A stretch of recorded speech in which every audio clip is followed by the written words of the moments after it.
Volkswagen du 10 au 14 octobre, la Polo est à partir de 129 € par mois. LLD 37 mois, 30 000 km, premier loyer de 4 500 €, puis 36 loyers de 129 € si acceptation par Volkswagen Bank. Valable sur une sélection de véhicules dans la limite des stocks disponibles, conditions sur Volkswagen.fr. Pensez à covoiturer.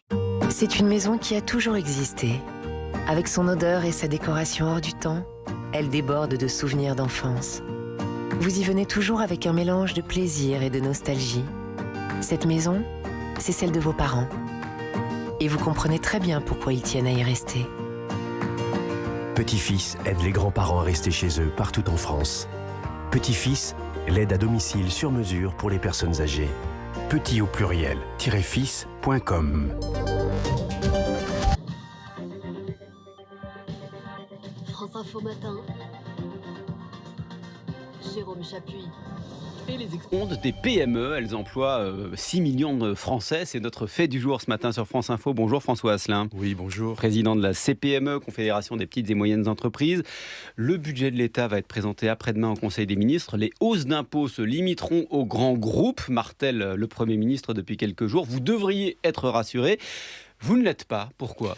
Nous ne l'avons jamais été. D'abord, prendre la situation qui est en face de nous, à savoir la dette abyssale de notre pays, uniquement par le volet fiscal, c'est prendre le sujet par le petit bout de la lorgnette. On sait très bien que le sujet, c'est les mesures d'économie, le train de vie de l'État, notre organisation sociale. C'est ça le plus important, c'est là où il y a des économies à faire. Alors ensuite, effectivement, lorsqu'on parle de hausse d'impôts, le gouvernement a dit qu'il allait s'adresser aux grandes entreprises, aux très grandes entreprises, celles qui font plus d'1 milliard d'euros de chiffre d'affaires, qu'il allait toucher aux gens plus fortunés.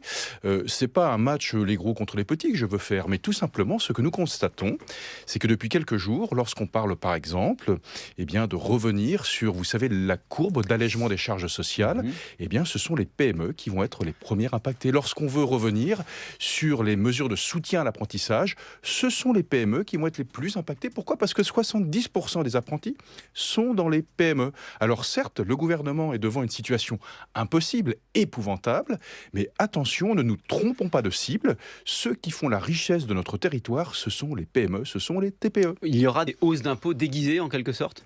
Oui, c'est une quelque part un petit peu déguisée, je dirais presque même insidieuse, d'élargir l'assiette pour retrouver des marges budgétaires. Lorsqu'on veut toucher, vous savez, à l'allègement de la courbe des charges sociales. Alors d'ailleurs, je voudrais revenir là-dessus, parce qu'on dit souvent qu'en France, il y a 80 milliards d'euros d'allègement de charges sociales. Le seul problème, c'est qu'on part d'une base qui est complètement éculée, parce que si on supprimait tous ces allègements, 80 milliards d'euros, c'est environ 980 000 emplois directs que l'on perdrait dans le pays. Donc lorsqu'on veut toucher cette courbe, c'est simplement pour récupérer 4 à 5 milliards d'euros d'allègement de charges sociales. Est-ce que vous êtes inquiet au sens où des entreprises, certaines entreprises, dans certains secteurs, seraient directement menacées par ce budget ? Bien sûr, les conséquences sont directes. Elles pourraient être directes. Pourquoi ? Parce que si vous avez une entreprise dans la propreté, dans le service à la personne, dans la sécurité, ce que vous vendez, c'est du taux horaire. C'est uniquement de la main-d'œuvre, presque uniquement de la main-d'œuvre. Et vous avez, pour une grande part de votre clientèle, des collectivités territoriales souvent. Et là, votre prix de vente, vous ne pouvez pas le bouger. Donc, si on vous demande d'augmenter vos salaires de base, où vous avez environ 20 à 25% de vos effectifs qui sont autour du SMIC, là, vous n'équilibrez plus recettes et dépenses et vous êtes très inquiet. Ça veut dire destruction d'emplois ? Ça veut dire destruction d'emplois, ça veut dire aussi parfois fermeture d'entreprise. Dans le secteur, vous nous y parliez donc, notamment de la propreté. Le service à la personne, donc ça concerne des milliers et des milliers de salariés. La sécurité, ce sont des services, ce sont des entreprises, des secteurs d'activité avec un fort taux de main-d'œuvre. Vous parlez de collectivité territoriale. On a été frappé par cette information que vous avez peut-être entendue au début du journal de 7 heures. Des collectivités se plaignent de retard de paiement de la gendarmerie, les services de l'État mauvais payeurs. Est-ce que vous le constatez aussi en ce moment pour les PME ? Vous savez, ça a toujours été quelque chose d'assez récurrent. Alors, il y a eu des améliorations qui ont été faites parmi le payeur, enfin les payeurs publics. Ça peut être l'État, ça peut être les collectivités territoriales, c'est-à-dire nos mairies, nos départements, nos régions. Ça peut être aussi des services publics comme l'hôpital. Il y a des bons et des mauvais payeurs. Et c'est assez hétérogène. Alors oui, parfois, il y a des moments où on est moyen payé. Vous voyez, par exemple, au moment des vacances juillet-août, parfois la comptabilité publique s'arrête tout simplement parce que les gens prennent des vacances. Et là, vous attendez vos mandatements. Ça, vous attendez l'argent sur votre compte. Est-ce que vous constatez en ce moment, parce qu'il il y a eu des coupes dans les dépenses dès cette année. Est-ce que vous avez constaté des retards de paiement À plus cette l'instant année? T où on se parle, non, nous ne voyons pas d'évolution, on va dire, dans ce sens, mais il faut regarder sur quelques semaines glissantes, on va regarder ça avec attention. Oui. Je reviens sur vos inquiétudes. Pour diminuer le coût des arrêts maladie pour la sécurité sociale, le gouvernement envisage l'an prochain la suppression d'un jour de carence. Votre collègue de l'UDP, l'Union des artisans, n'y va pas par 4 chemins ce matin dans les Échos. Il faut freiner, dit-il, les arrêts de travail de 2-3 jours qui perturbent les petites entreprises. Encourager les gens à ne pas s'arrêter à chaque fois qu'ils ont un petit rhume. Est-ce que vous êtes du même avis? Ce qui se passe, vous voyez, c'est que notre assurance maladie, c'est un bien commun. Et on a perdu le sens du bien commun. C'est-à-dire qu'on prend l'assurance maladie comme un droit de tirage. Or, eh bien, l'assurance maladie est en train de partir à volo. Effectivement, nous constatons que les arrêts maladie de courte durée sont en forte inflation. Alors, est-ce que d'un seul coup, les Français seraient en sucre? Dès qu'il y a une goutte, ils commencent à fondre? Je ne pense pas. Je pense qu'il y a vraiment un problème d'ordre structurel. On a perdu la notion du bien commun. Et je vous donner 3 chiffres, par exemple. Le taux d'absentéisme dans le secteur public, c'est 15 jours en moyenne. Dans le secteur marchand, le secteur privé, c'est 12 jours. Quand vous êtes indépendant, chef d'entreprise, il y en a 4 millions en France quand même, c'est 2 jours et demi.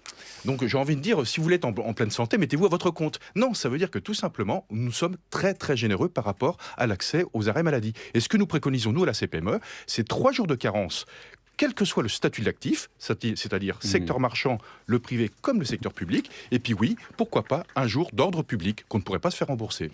D'un mot, là sur les 35 heures, relancé par Gérald Darmanin la semaine dernière sur France Info, il veut y mettre fin définitivement dans le privé. Est-ce que vous y êtes favorable? Oh, écoutez... Pas d'enthousiasme. Non, pas vraiment, non. Est-ce que vous avez un message particulier pour le ministre du Budget, qui est notre invité tout à l'heure à 8h30 sur France Info? Compte tenu de ce que vous dites, vous nous avez dit... Attention aux hausses d'impôts déguisées. Oui, ce que j'ai envie de dire sur le budget, c'est que donnez-nous, entre guillemets, votre plan stratégique sur la réduction des économies. C'est là, entre guillemets, où nous vous attendons, monsieur le ministre du Budget. C'est vraiment sur la stratégie en matière d'économie. Et c'est là où on attend effectivement la copie du gouvernement. Pour l'instant, vous n'y voyez pas clair. Pour l'instant, il n'est pas très clair, mais effectivement, il n'a pas beaucoup de bonnes nouvelles annoncées aux Français, malheureusement. Et pour autant, on a des leviers pour s'en sortir, croyez-moi bien. On a entendu votre appel ce matin sur France Info. Merci François Asselin. Je rappelle que vous êtes le président de la CPME.